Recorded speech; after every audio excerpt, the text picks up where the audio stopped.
All right, we're going to get started. Welcome everyone to Investigating Male Supremacism Research Methods. This is a panel discussion organized by the Institute for Research on Male Supremacism. And the IRMS is a research institute committed to exposing and challenging common narratives that provide shelter to male supremacist movements, advancing new theoretical understandings and practical analyses of contemporary threats, and providing resources for media and activists to improve their ability to challenge male supremacism and misogyny. My name is Emily Carian. I am an assistant professor of sociology at California State University, San Bernardino, and I'm also a fellow, co-founder, and board chair at the IRMS. I'm going to turn it over to our moderator, Chelsea Eben. Hello, thank you all for being here. I think if it works, I was going to introduce each of our panelists before they speak, and I thought we'd just go by alphabetical order. So if I may pass it back to you, Dr. Carian, to get us started, that would be my pleasure. Sure. So my research looks at the mechanisms that perpetuate gender inequality, and I've typically focused on how ideas and ideology sustain inequality. I've pursued these questions among many different populations: US adults, college students, feminist men, and relevant to today's discussion, men's rights activists. So my dissertation was a comparative study of men's pathways into feminism and the men's rights movement. And in studying male supremacism and the men's rights movement in particular, I've used survey methods, existing online forum data, and qualitative interview methods. Today, I'm going to focus on forum and interview data to study these groups. Like any other types of data, these have strengths and weaknesses. So men's rights activists and participants in other male supremacist groups are suspicious of academics, because research almost always finds that they're misogynist. They're also often suspicious of women and people of color, who they see as benefiting from things like political correctness and other forces male supremacists claim to be oppressed by. For me, my identity as an academic and a woman of color meant that it was difficult to get the kind of access I needed to obtain enough interviews for my dissertation. And I'm happy to talk more in the Q&A about how to gain access under these circumstances and how these dynamics might actually influence the sample that you end up with. But on the other hand, it's quite easy to use forum data and to access it. There's a lot of it, and a lot of it is public. But unlike in interviews where the researcher can ask specific questions and follow-up questions, forum data is usually created without prompts from the researcher, and so it may not answer the specific questions that you have as a researcher. But when it comes to studying male supremacism, one thing I think is really essential to remember when using forum and interview data in particular is that these data are accounts. Stories on forums and the narratives that emerge from interviews are accounts of experience. They're refracted through the writer's or the interviewee's subjective lens. They're accounts that are informed by the individual's social location. They're inflected by confirmation bias, social desirability bias, and other forms of bias. And when we're studying male supremacist movements and communities, the accounts are also informed by and reflect the agenda of those groups. So in analyzing forum data and interview data as accounts, we need to analyze writers and interviewees' discursive representations of experience rather than the experiences themselves. Treating accounts as objective descriptions of events and behaviors is a common mistake that I've seen. Many journalists take male supremacists' word for it, so to speak, and the result is often an overly sympathetic picture of extreme misogyny and violence in media coverage. Just a few weeks ago, we saw police officials say that the Atlanta area attacks on 3 Asian-owned spas weren't racist, and they were essentially parroting the shooter in their report to the public. But researchers can make this mistake too.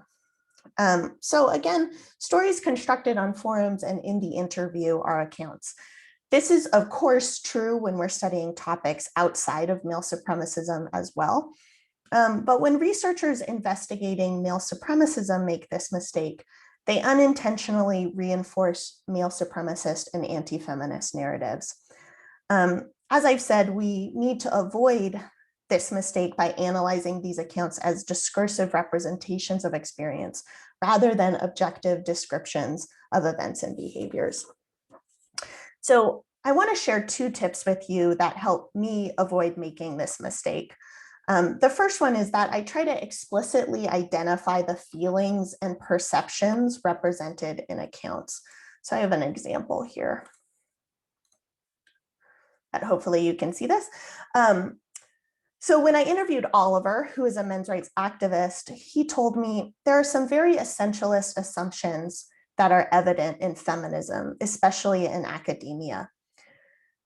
If you're a man and you're basically attending a feminist lecture, the only thing that they will tell you is that masculine is evil. When you're first exposed to ideas like that, like what they are telling you is that if you're a man, you contain some kind of natural evil that you must be purged from that evil to become a functional member of society.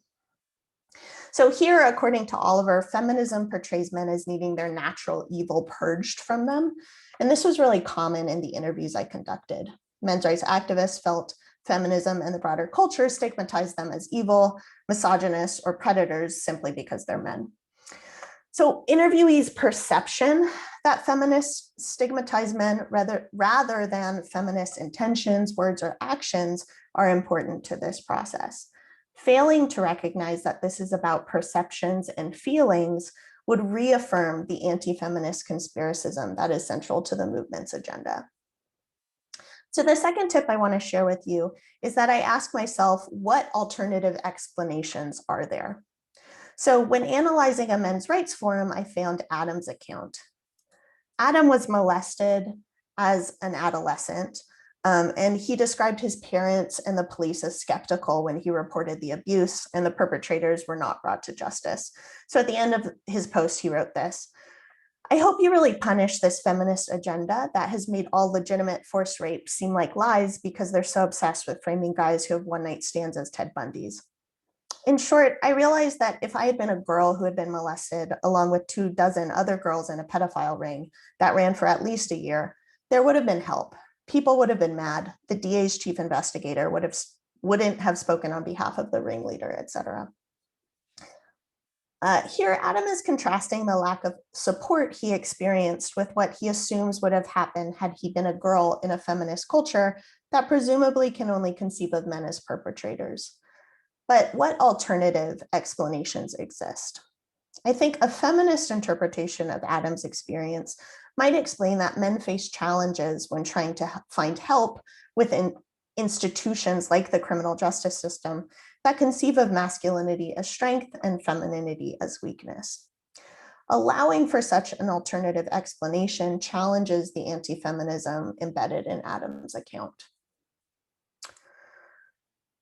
So the challenge I've described, of course, is not unique to studying male supremacism and male supremacist groups. Forum and interview data are always accounts, and we should keep that in mind when studying any topic. But the mistake of treating subjective accounts like objective descriptions becomes graver when studying male supremacism, because doing so reinforces misogynist and anti-feminist ideologies. Thanks for letting me talk briefly about this challenge, and I'm excited to talk more in the Q&A. Thanks. Thank you so much, Emily. That was fantastic. We are going to go now to Alexis de Coning. And can I call you Lexi? I feel like I can call you Lexi. Lexi is a South African immigrant to the United States and a doctoral candidate at the University of Colorado Boulder. Her dissertation considers the history and development of the men's rights movement and focuses on the movement's transition from print to digital media from 1990 to 2010. Lexi uses print and digital archives, interviews, and ethnography to explore the ways in which earlier manifestations of the movement impact its use of network technologies today. Her broader research interests include public sphere sphere and democratic theory, online communities, and food politics. I will pass it over to Lexi now. Thanks, Chelsea. It's my research smorgasbord. So hi, everyone. My name is Alexis or Alexis de Coning. I'm a doctoral candidate in the Media Studies Department at the University of Colorado, like Chelsea just said. So my work looks at the history of the men's rights movement broadly, but specifically I focus on the transition from print to digital media that's happening around the 1990s and into the 2000s. And I focus specifically on persistent discourses around men's socioeconomic anxieties. So for example, I look at the ways in which men's rights activists will often talk about the pressures that men face to be breadwinners or providers for their families, but also sometimes how they frame women as inherently lazy and greedy and stealing from men's hard-earned wealth, right? So to do this research, I actually use a combination of qualitative methods. And I think there's a lot of overlap between my approach and Emily's approach. So that'll be something to discuss in the Q&A later. But my analysis focuses primarily on print and digital archives, but I've also conducted interviews with men's rights activists, and I took an ethnographic trip to the International Conference on Men's Issues in 2019. So while I could absolutely write my dissertation with just the print and digital archive materials, these additional sources of data, i.e. the interviews and the ethnography, have been really, really helpful for me throughout different stages of my research process. So today I just want to touch on 3 reasons why I would advocate for a kind of multimodal approach. So firstly, treating research as an act of discovery. Secondly, triangulating our findings to bolster validity, and then also triangulating our feelings, right? So this actually touches quite closely on what Emily was talking about, and I'm going to explain what I mean about triangulating my feelings towards the end here. So first, when I began my PhD 5 years ago, I initially assumed that the men's rights movement would use the rhetoric of liberation, or the kinds of like liberal rights discourses that you see in Western democratic societies. Because in my mind, coming into this, I was like, oh, they're talking about rights, right? And why men need them. So that's the kind of discourse they're going to draw on. But when I started interviewing men's rights activists, and it was very much like exploratory interviewing, I found that their narratives largely focused on men's victimization at the hands of women and feminists. So just through the simple act of talking with people involved in the movement, I not only discovered that my assumptions were wrong, but I also started to see this discourse around men's socioeconomic victimization specifically. So mind you, this is not something I was asking people about. It was something that emerged organically in these semi-structured conversations that I was having in like the first and second year of my PhD. So in my case, at least, being open to that interview method, although there were challenges like Emily's mentioned as well. And I know for many, early career researchers, it can be also really scary to try and reach out and contact people that you might be afraid of interviewing or talking to. But for me, at least, that direct engagement was really, really helpful because it led me to my research focus. So for me, the most important part is that I know that this is not just an interpretation that I'm imposing on the data, but this is something that emerged organically and crops up throughout the different types of data that I use. So this brings me to my second point. We often talk about triangulation and validity in qualitative research, but to actually do this, it takes a lot of work. And depending on the goals or limitations of your research project, you might not be able to, or even need to triangulate in this way. But again, for me, it's been immensely helpful to see how contemporary men's rights activists in interviews, or even during my ethnographic trip, are still drawing on the same discourses of men's socioeconomic disenfranchisement and victimization that are present in these archival materials that I look at. So for me, it's really, helpful to see this kind of trajectory and this persistence of this discourse across time. And quite literally, I'm talking about narratives that have been present since the movement's very nascent beginnings in the 19th century, all the way through its like first wave in the 1960s and 1970s, and then present day manifestations online. So for me, this discursive persistence speaks to the validity of my analysis and my findings, and using these 3 different types of data just really helps me bolster that point. So thus far, I've been talking about how my interview and ethnographic data have supplemented my archival research, but these written materials have been just as important for me in contextualizing the more up close and personal aspects of my work. So my third point here is that using these three different types of data has really helped me to triangulate my feelings. And what I mean here is that when you engage directly with any research population, right, not just male supremacists or, extremists or whoever, like whichever population you're dealing with, empathy is one of those experiences that might come up, right? It's difficult not to feel empathy for people when you're listening to their stories or when you're hearing them talk about life experiences. And this isn't necessarily a bad thing. I think that empathy can really help us understand people's motivations, their values, their fears and anxieties. And it can give us a fuller and more nuanced account of why people are drawn to the communities and movements that we study. That said, if our empathy is totally uncritical, kind of to Emily's point, we can also risk coming to really glib conclusions and glossing over the problematic or harmful aspects of these communities. So in my case, again, it was really easy to empathize with research subjects during interviews or even attending this conference, like the kind of affective experience of being immersed in the culture of the men's rights movement for 3 days was really powerful. And when people are sharing their life stories with you, when their voices quaver with emotion, it's hard not to feel something. But it's often when I then go back and I start reading through men's rights zines from the 80s or websites from the early 1990s or contemporary blog posts that I'm then reminded once again that a significant part of this movement frames women as inherently inferior, stupid, lazy, greedy, conniving. The list goes on. And there's also a lot of claims about basically cabals of evil feminists running the world. And it's really helpful for me to kind of take all of that data, all of that emotional experience and put it together. So in this way, I'd say my archival research continuously reminds me of what Emily's talking about, this kind of co-construction of knowledge that we talk about in a lot of the qualitative interview literature. But it also helps me to triangulate my feelings in the sense that I'm constantly trying to balance the empathic and the critical responses that I'm having to my research participants and to the stuff that I'm reading. So to wrap up, I know that collecting data from multiple sources isn't always possible. And in the case of interviews and ethnographies, researchers should consider the emotional, psychological, and ethical dilemmas involved in this kind of close contact work, as well as the challenges of just accessing and building rapport with certain groups. But for me, using these different types of data for discovery, triangulating my filings, and then triangulating my own emotional responses has been a really vital part of my research process.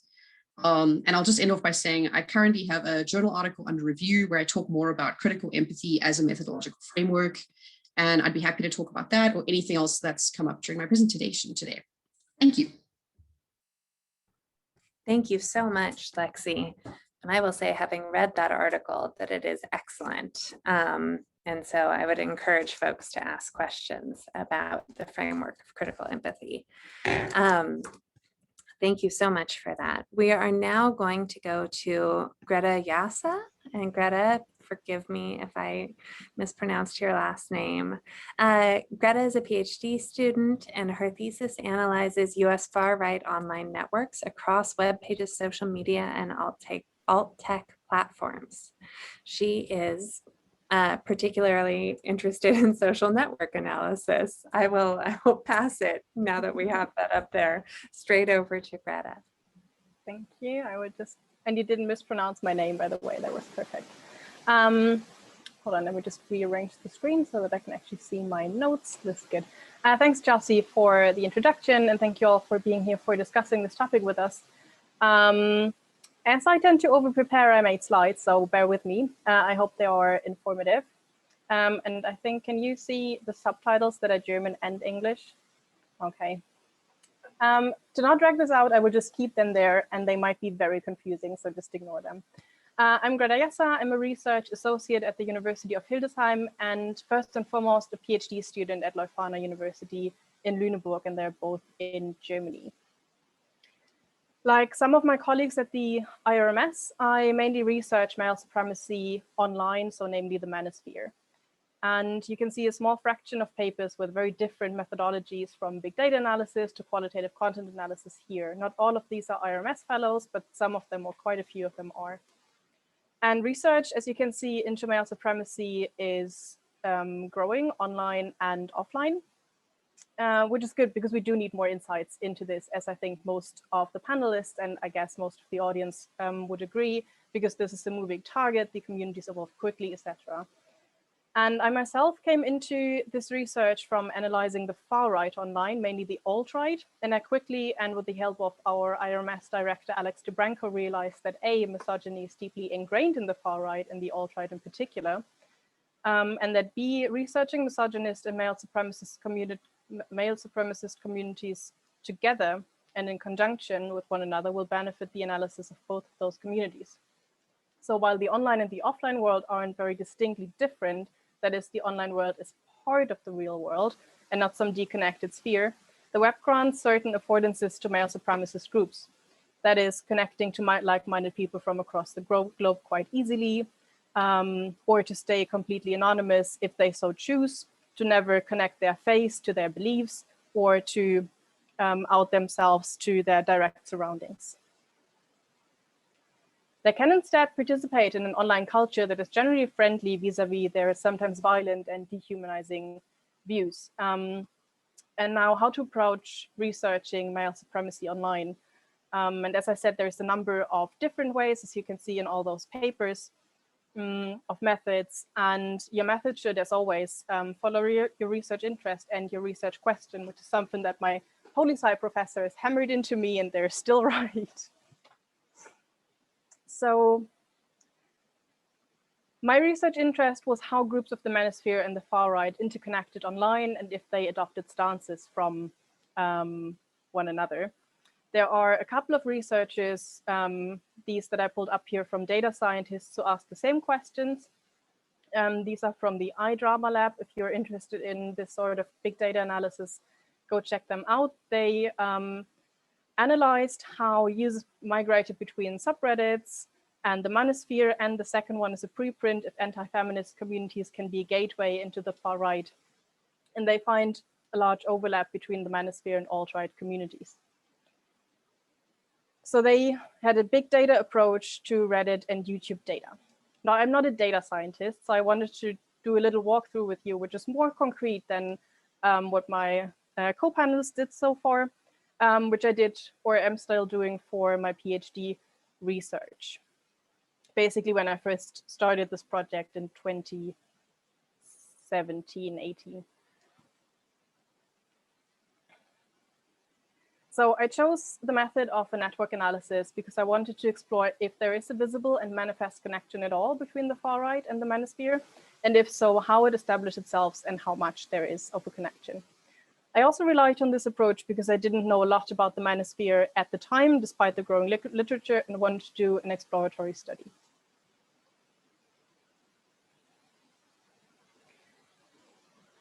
I didn't analyze social media data like the Reddit and the YouTube data we saw the papers of just now, but I went to more old school websites and blogs. So these websites are more curated than social media data and make it a little more easy to determine the group's ideology. And this is particularly useful for the exploratory part that establishes what kind of groups there are or which ones are particularly prominent. So I started from a set of web pages, a seed set of websites, and the hyperlinks they put on their websites. But where to start this research? For me, I started with previous research, and that is in particular an article by Debbie Ging from 2017, who wrote one of the very first papers on the manosphere, as well as watchdog organizations who organized lists of far-right and misogynist groups and kept them updated. Then once I consolidated a seed set of web pages, and there's a number of ways this could be done, I found smaller and sometimes more obscure groups and pages, and this depends a lot on how you crawl the websites. And I wanted to primarily rely on friendly links like those you would find on a blog roll and that are somewhat endorsed by the curators of the web pages. You can do this by hand, and I did do this by hand before I knew that web crawlers existed. And this, of course, does ensure that you only have friendly links, or you can rely on a web crawler like the Vosen R package, which does most of the work for you, and you can have the settings narrowed down so that it doesn't give you all the web links that are on every page that you put in, but you will still get a very large data set, and you will need to invest a lot of time to clean the data and go through the data. I only included web pages in my sample that had 2 or more incoming links, and I still ended up with over 2,000 websites. And you will also have to decide when to stop adding to your data set, but I don't want to go too much into the nitty-gritty of social network analysis or the data collection here. Here's, for those interested, the web crawler that I used. They had a web application which is now defunct. I still use that, but they do have an R package for anyone who can operate R.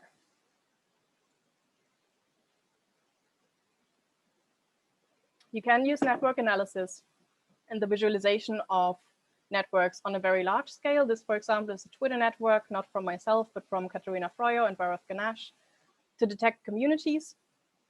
These are language communities based, these are language communities of the far right on Twitter interactions. Or, looks a lot less impressive, but took a lot of work. You can manually code the websites that if there aren't too many. What I did here was coding for the main ideological messages of the websites. So you can see the pink ones are the misogynist ones. The ones in red, I hope you can distinguish them, are those that self-identified as alt-right, and you can see the ones in orange. Those were websites that presented equally misogynist and far-right ideological traits, and you can see that they're very prominent in most positions of the network.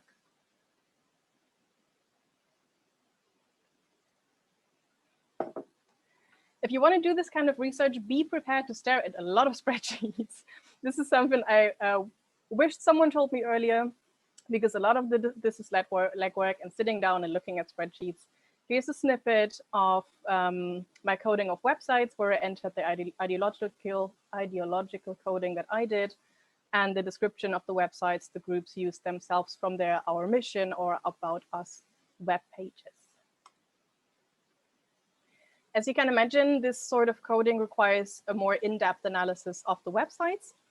This is a screen grab from yet another project, but what I did, and this is the second approach I want to just briefly touch on, is a classical social scientific qualitative content analysis. This bit of my work is taking a bit of a backseat in this presentation, even though it takes up a lot more of my time. But there are plenty of excellent books and courses, etc., on how to do qualitative text analysis.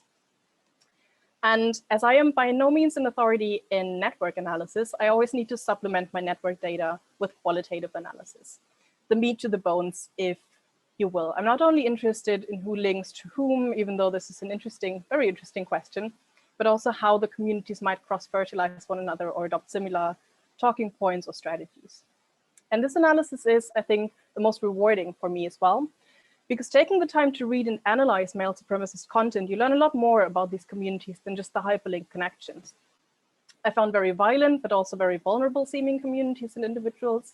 Some normalized violent talks. Some used the portrayed vulnerability to enforce male supremacist talking points or line themselves in a framework of human rights, which is interesting, Lexi, because you found a different thing. Maybe we can talk about this later. And I found a very common pattern of conspiratorial belief systems. I also don't want to go too much into detail here, as this is a methods presentation, but if you're interested in this, allow me a little plug. Keep your eye on the IRMS and the forthcoming collected volume on male supremacy coming out this year. I'm also ending my presentation here with some strengths and weaknesses, pros and cons, etc. The SNA, the network analysis, I found very useful to detect smaller and newer groups, especially if you're coming into a new research area. And there's just so many websites you can possibly read that you need to narrow it down somehow. So this also gives you the opportunity to justify why you analyzed website A, but not website B in more depth. And this SNA becomes more useful for me when it is supplemented with a qualitative content analysis, giving you a deeper understanding. But this is also the emotionally more demanding task. As a woman and a feminist, a lot of the content is directed directly against myself. So I realized a big difference between analyzing far-right and misogynist websites when it came to the impact on that it had on myself. But I still found it very worthwhile if we do need the insights into these communities that can just grow unobserved otherwise. Thank you. Thank you so much for that, Greta. Your slides were incredible. And especially as someone who does mostly analog qualitative archival research, getting to see how you actually put these things together with the visual depiction was really, really enriching. I'm sure our audience felt the same. So thank you. We are now going to Robert Lawson, who is an associate professor in sociolinguistics at Birmingham City University. He's held posts at the University of Pittsburgh and the University of, I think that I'm going to leave this to you, Robert, to say, I don't want to. Jyväskylä. Yes. Awesome. Robert has publications in several major international journals, including Discourse, Context and Media, English Worldwide, Gender and Language, Social Media and Society, and Journal of Sociolinguistics. He is the editor of Sociolinguistics in Scotland, the co-editor of Sociolinguistics, Application and Impact, and is working on a research monograph about the intersection of language and masculinities across different contemporary contexts. So with that, I will turn it over to Robert. Thanks very much for that. It makes me sound like I know what I'm talking about, which is always a nice way to get things started. Good morning, good afternoon, and good evening for wherever you are in the world joining us today. I'm just going to put up a link to the presentation in the chat bar, just in the chances, A, that people don't understand my accent as a Scottish English speaker, but also there are hopefully useful links and resources and stuff like that on those slides that might be useful after the presentation. So I hope that folk might find that useful. So I'm just going to pull up my actual presentation. So I'm coming to today's session as sort of a researcher whose early part of his research career was kind of male supremacism adjacent. I was very much a kind of language and gender scholar, specifically focusing on language and masculinities, and through part of that research agenda, started to be interested in language and masculinity in the alt-right, which dovetailed with some of the work that was happening at the Institute. And so the recent project that I've been involved in has been about aspects of language and male supremacism that I hopefully will be able to kind of share today. So just in terms of a really brief outline of what I'm going to talk about over the course of the next 10 minutes, hopefully, just a really quick overview of language and masculinities research. I'm then going to talk about the specific methodological tools that I've been using in this recent project, specifically the corpus linguistics and corpus assisted critical discourse analysis. I'll then go through some of the methods within corpus linguistics, and then talk just really quickly about some resources, software, and further reading. If you're accessing the presentation on the academia.edu page, then all the links to the bibliography and the resources are included there. So please do go onto that and download that, because I've spent the time kind of adding those links that hopefully will then be useful for people. So the early part of my research was very much about sort of language and masculinity. My PhD looked at language and masculinity in a high school in Glasgow in Scotland. And that was part of a kind of longer history of research at the intersection of language and masculinity. And a lot of this earlier work in the field kind of problematized the idea of the kind of default man that was common in a lot of the early scholarship of language and gender. And what we've seen over the past two decades or so is language and masculinity research kind of drawing on really a range of linguistic approaches to look at how men talk, how they discursively construct masculine identities, the kinds of patterns of speech that exist within exclusively male communities like fraternities, gangs, all-male friendship groups, how specific discourses are linked to normative ways of being a man, so things like lad culture, hard men, heroes, and so on. So over the last sort of 2 decades, there really has been an absolute wealth of research on language and masculinity. And one of the big trends that we've seen in language and masculinities research is the adoption of corpus linguistic methods. Now, for those of you in the audience who are really familiar with corpus linguistics, apologies in advance. For many of you, I hope this is a relatively new approach that I'll be talking about. But effectively, corpus linguistics does analysis on what's known as a corpus, which is usually a large collection, an electronic or a digital collection of texts. Now, there are a number of online corpora, things like the British National Corpus, WebCore, the corpus of contemporary American English, and so on. But a corpus can also be anything that you put together as a researcher. So that could be ebooks or newspaper articles, websites, social media posts, conversation transcripts, tweets, so on and so forth. So once we've got our corpus, then effectively corpus linguistics is a collection of methods that we use to analyze that corpus using specialized computer software. And what we're doing when we do a corpus analysis is looking for essentially patterns and trends in language use. And this ultimately boils down to counting things and finding out how often particular words or phrases appear in a text. Now, that's all well and good, counting particular words, phrases, and so on. But what we've seen in a lot of the research that's emerged recently is using those methods to investigate the ways in which text and talk kind of reproduce and propagate social and political domination and hierarchies in a framework known as corpus-assisted critical discourse analysis. And that's been particularly led by researchers at Lancaster University in the UK by people like Paul Baker, Veronica Kohler, and so on. And in recent years, this work has started to investigate the kind of ways in which language is used to discursively construct hegemonic and dominant images of masculinity, as well as how language can kind of disrupt and subvert and challenge these kinds of ideals. So in terms of what we look at, so what I want to kind of spend the next little bit talking about is some of the methods that we actually use, from kind of looking at specific words through to examining kind of larger scale patterns. And the analysis is kind of usually a stepwise process, and it's guided by what you're interested in. But ultimately, most kind of corpus software, when your data is loaded in, lets you look at the following types of analyses, and I'll talk in more detail about what these are. So concordancy, so this is the kind of surrounding context of a word. Frequency, how many or something there is. Engrams, these are kind of common clusters or sequences of words. And then collocations, what words go together. So don't worry if you've never heard about these terms before. I'm going to spend just a couple of minutes kind of looking at each one in some detail.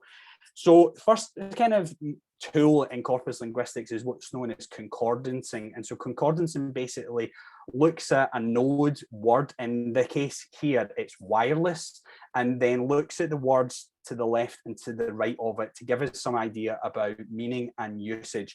So here we've got two examples of wireless used in data from 1984 versus wireless used in data from 2014. So a span of 40 years.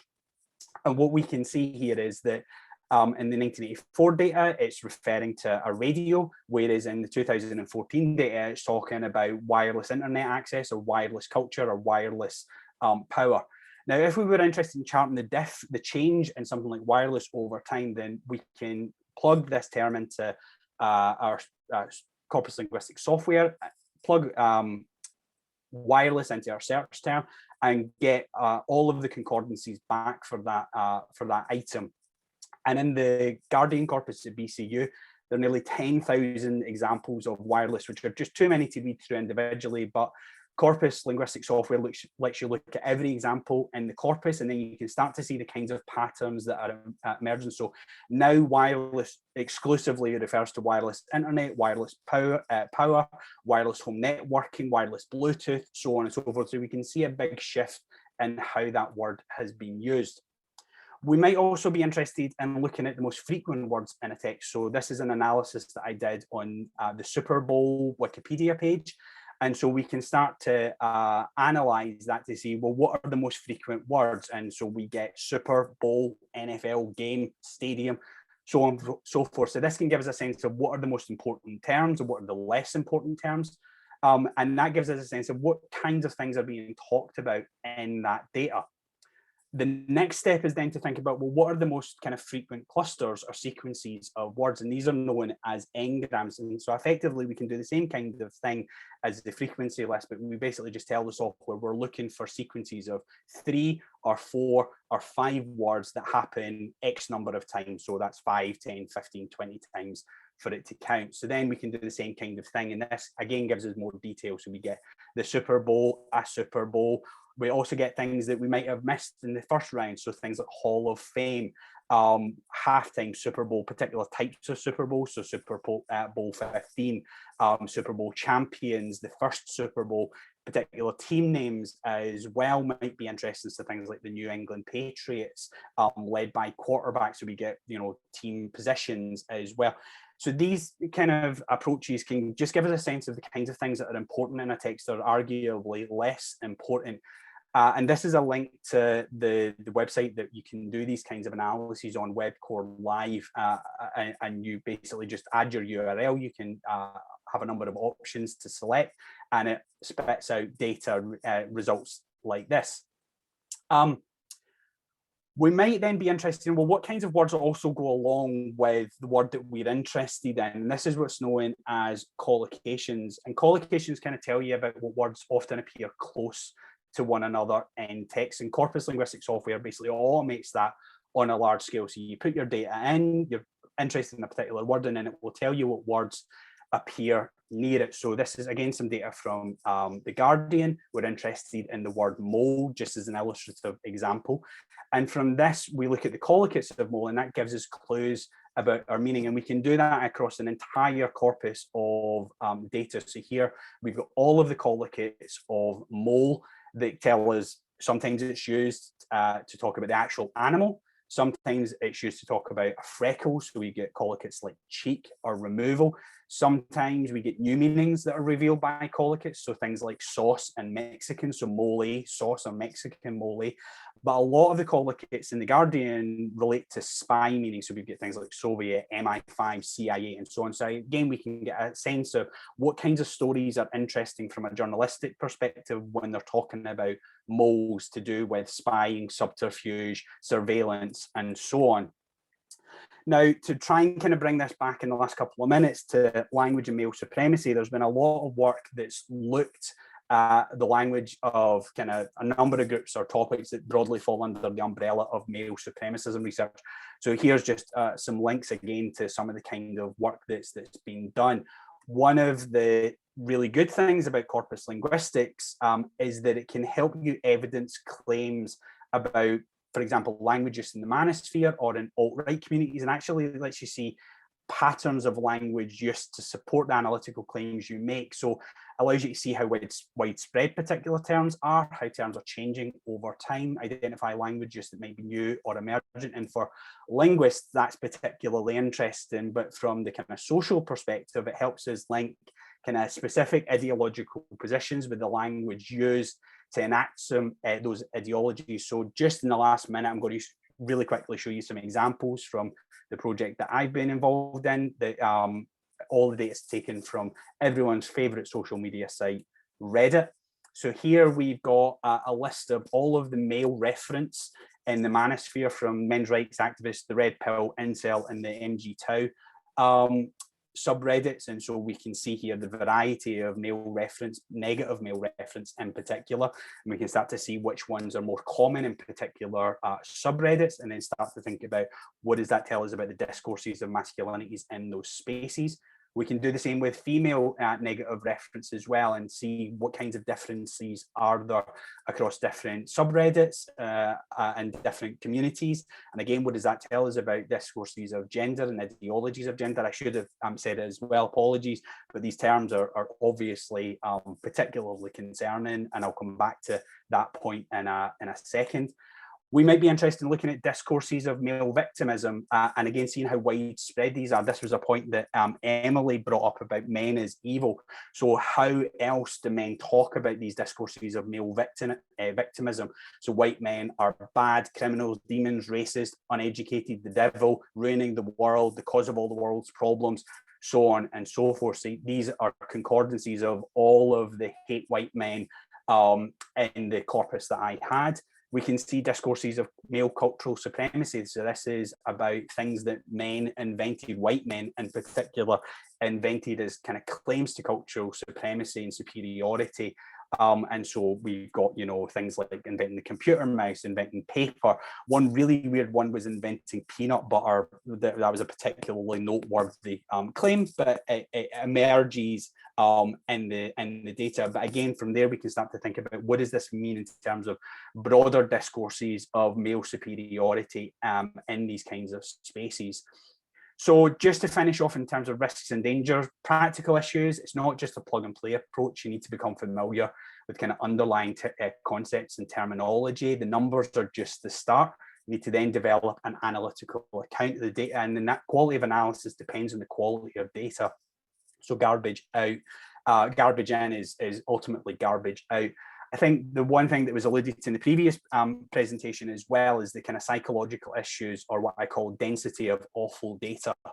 So these concordancies can show kind of really massive clusters of really quite terrible things: explicit sexual violence, physical and sexual abuse, outright misogyny, sexism, homophobia, racism, white supremacism, and more. And seeing these clusters all smushed together can really be sort of emotionally and psychologically overwhelming. It can be really difficult spending time up close with that kind of data. This is something that is relevant to the entire field. And so there is an event by the British Association of Applied Linguistics Special Interest Group on new media on the 14th of May that's about dealing with distressing data, and so the link is there, and that might be a useful resource for people in the audience as well. Just some resources as well. I'm not going to spend any time on this, but you can have a look at these in terms of, you know, actual software to do the corpus linguistic analysis, as well as online courses on how to learn how to do corpus linguistics, and then some references. So I hope that's been a, you know, really quick look through sort of corpus linguistic methods, but I hope that it's been helpful. Fantastic, Robert. Thank you so much. Sorry. Getting the opportunity to hear the four of you present on your research methods, I am feeling as if I really missed out as a graduate student when I took research methods. And I want to use that as an opportunity to let folks in the audience know that IRMS is working on developing a series of courses, short courses, as well as one longer course. So subscribe to our mailing list, follow us on Twitter or Facebook, and you will be the first to know when we begin to offer these courses, because I think so many of us in more traditional graduate programs didn't get the kind of specialized knowledge and training that we need to study male supremacism. So a huge round of applause and thank you to our panelists. You've been amazing. And now we will turn it to questions from the audience. And I have some questions for you if there's time, but I will turn to the first question we had was, how do you distinguish victimization, especially economic, from narratives of embattled heroism in interview data with MRAs? And that question popped up during Lexi's presentation. But I think any of our panelists could also speak to it. So I will, Lexi, give you the first shot at it, but if anyone else would then like to jump in and be my guest. Yeah, I actually just wanted to ask Catherine, if you could just give me, like, what do you mean by embattled heroism? Just so that I can know what terms I'm working with here before I start talking.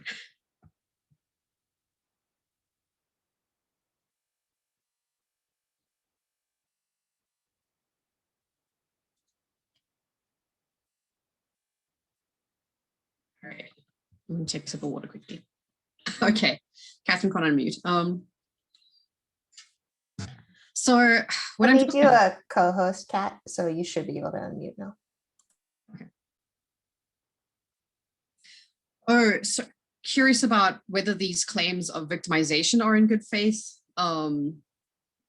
Yeah, I mean, this is where I try to use this idea of like critical empathy to really balance how I'm approaching this stuff, in the sense that on the one hand, I am really sympathetic to the pressures that men face to be breadwinners or providers, especially because masculinity seems so closely related to one's ability to be financially successful, right? And like, this is something that comes up in lots of different manosphere communities. So I'm thinking like Rachel O'Neill, for example, did a really, really great monograph on the seduction community. And a lot of it is about financial success, right? And like, I don't know, I can put tons of references in the chat, but so on the one hand, like, yes, I will acknowledge that I think there are financial pressures and there are real, to borrow from Raymond Williams, real pressures and limits put on people in a capitalist world, right? Like that's just a given and I'm not going to deny that. The thing that makes me take a step back sometimes is the way that that is framed and the fact that then it's like, oh, well, women don't have any of these problems, right? As if, as if women and other people do not experience financial pressures, as if we have no, I don't know, kind of similar or the same pressures to survive in a capitalist world, right? So things that I've seen, and Chelsea and I have written a little bit about this as well, is like this framing that the pressure is all on men to be breadwinners and providers. And so when women work outside the home, they are competing with men on the job market and therefore men's rights are being denied, right? They're being victimized. So if women go out and work, then they're denying men their rights. If women don't go out and work, if women want to stay home and be traditional homemakers, which, some men's rights activists would support or want, but others will say, well, that's just victimizing me further because now I have to provide for this like parasitical wife who's in the home, right? So there's a kind of catch-22 situation that emerges where it doesn't really matter like what you do, men are being denied their rights. And so that's the kind of usage that I'm thinking about with victimization. So I don't know if that helps to clarify what I'm talking about, Catherine, and everyone else, but yeah, if anyone else wants to jump in. That's so helpful. Thank you. Okay, cool. Thank you.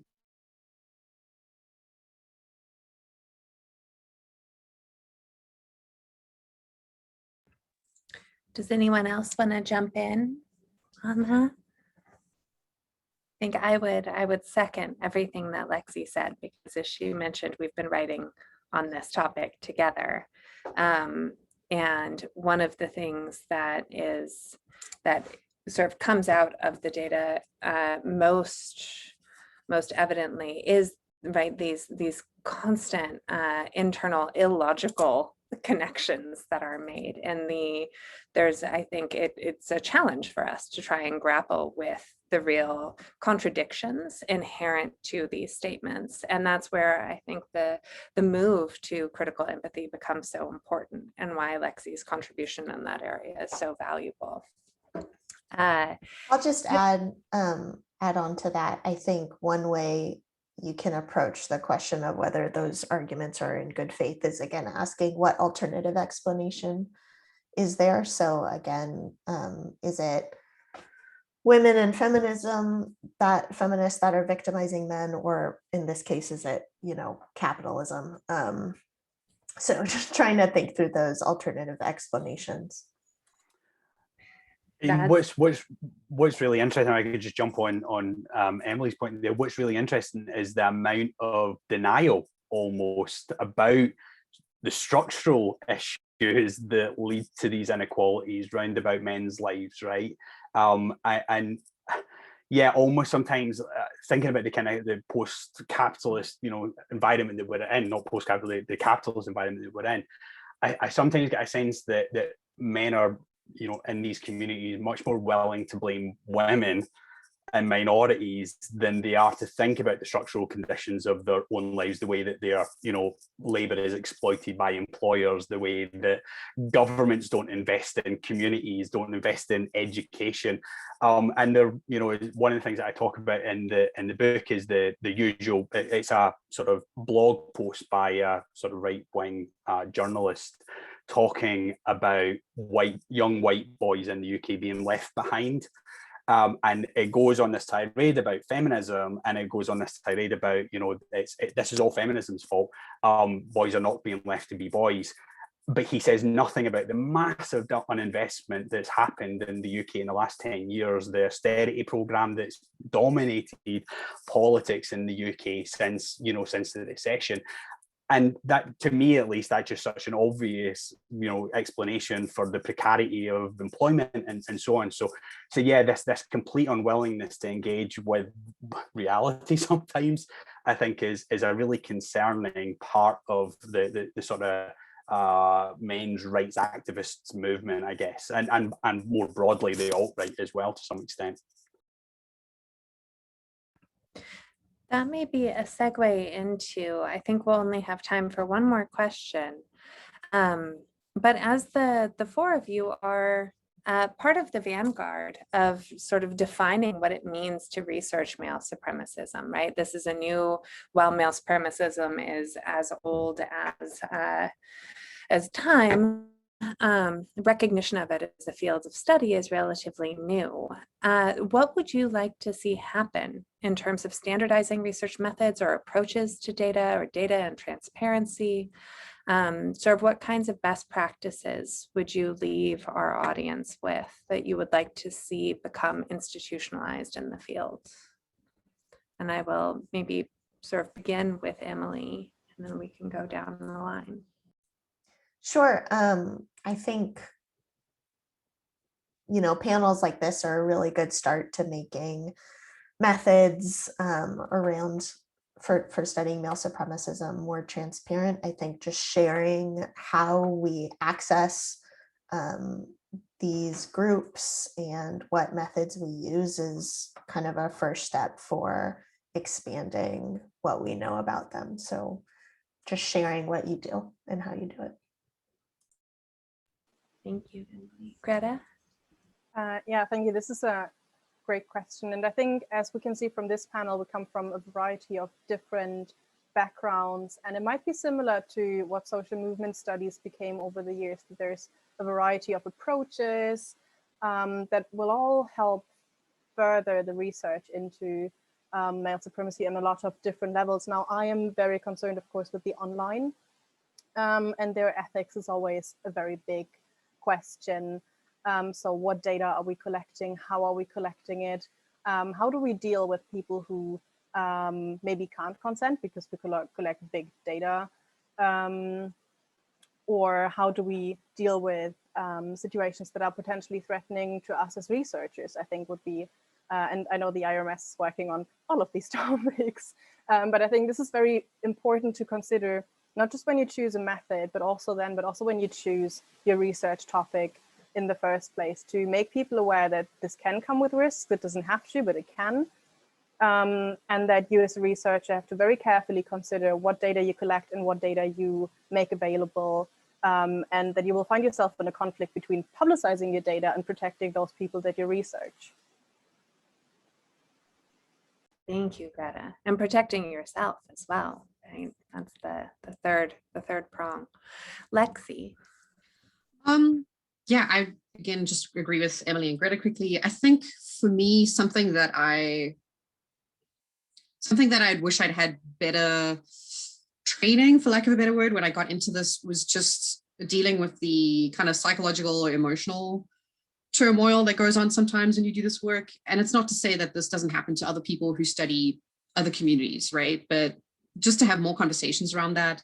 And then for me as well, I think something that we need to talk about is also positionality. And this is something that I address in the article that is currently under review. Is just like, for me, I'm a white woman, I'm young, I present really femme, I have an accent that is usually deemed quite charming in the US, I'm gonna be honest with you. And I think that works in my favor, to be honest, when I'm reaching out to potential interviewees or when I'm attending, a men's rights conference. I'm like, that is not something that is available to everyone. And so being able to just talk about like the methodology you choose also aligns to some extent with like what kind of access you are granted to these communities. And that's something that I think I just want to, be open about and also like alert other people to.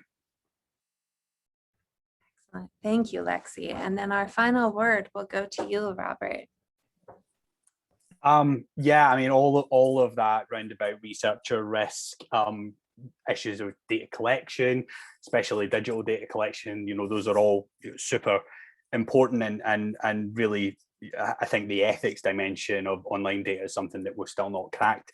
I think one of the things that I'd like to see for sort of moving forward, and that we're seeing in linguistics now, and so I think this is one of the ways in which linguistics and research on male supremacism and wider fields like sociology and criminology can kind of work together, is what do you actually do with the data once you've got it? I think researchers are often guilty of kind of squirreling their data away. This is my data. You can't have this data. This is my data. I spent so long, collecting it, transcribing it, analyzing it. This is my data. But what linguistics is starting to move into is much more of an open access system of data. And there's just recently been published the Open Handbook of Linguistic Data Management, and their kind of ethos is what their acronym is FAIR. The data should be findable, accessible, interoperable, and reusable. And I think using those kinds of frameworks for data management is actually going to be really important moving forward, because I think what we're seeing now is the benefits of cross-fertilization of disciplines, theoretical approaches, research methods, these kinds of conversations where people are coming together in a kind of cross and interdisciplinary capacity, learning from one another. And I think the next step then is giving access to different forms of data to see, what can be done with this kind of data that maybe from my perspective, I'm tied into a particular approach. What might a conversational analysis do with it? What might a network analysis do with it? What kinds of things can actually come out from that? But the data, sharing data, I think is going to be super important moving forward. That is a brilliant point to end us on. If I can give our panelists a huge round of applause, and thank you so much for sharing your time and your knowledge and your brilliance with us. We are all very, very appreciative. Thank you. To those of you in the audience, we will have another panel discussion happening in several weeks. You'll receive notification about it if you've signed up again for our mailing list. One more plug. And that conversation will be on the topic of why unity is not the desired framework for moving forward. And why we should be critical and suspicious of calls for reconciliation or unity when talking about male supremacy and white supremacy and other forms of right-wing violence. So thank you again, everyone, and hopefully we'll see you in just a few weeks. Thank you. Thank you, Chelsea, Bye. for sharing us and leading us through this. Thank you.